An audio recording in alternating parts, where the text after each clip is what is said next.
Good evening, everyone. I'm Kevin Dorn. And I'm Lindsay Brown. We're starting with a story you're seeing first on 5.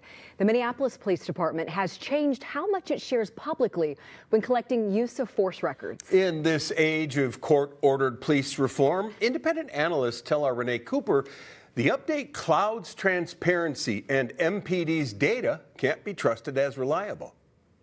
They're making it as difficult as possible through the kind of false guise of transparency. Sam Gould and statistics professor Claire Kelling. It's about transparency, it's about access. Has spent a couple of years taking MPD's lengthy use of force list and putting it into context. First of all, it's big. They've mapped out where force incidents are concentrated and highlighted things like how often the initial problem was reported by 911 or a patrol officer. To understand where are police being summoned versus where are they patrolling and surveilling. And what we've seen predominantly is that these are officer-initiated incidents. That doesn't hold for all use of force incidents, but when it is a suspicious person listed as the problem, then most of them definitely were not initiated by a 911 call. But that work got flipped on its head when MPD changed how much information they share publicly online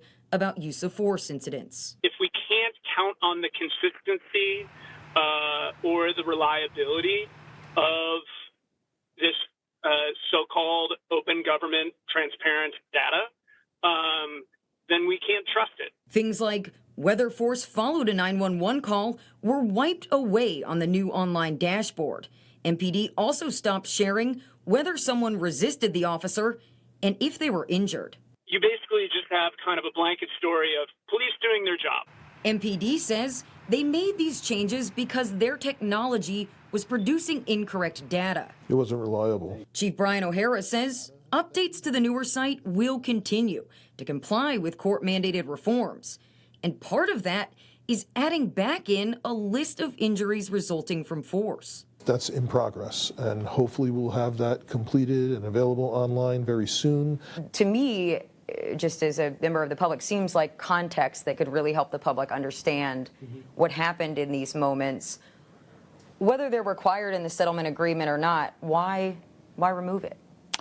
I don't think there was any intention on anyone's part to do anything except do what MDHR and the court was addressing us to do. And we can absolutely look at making more information available if that's something that people actually want.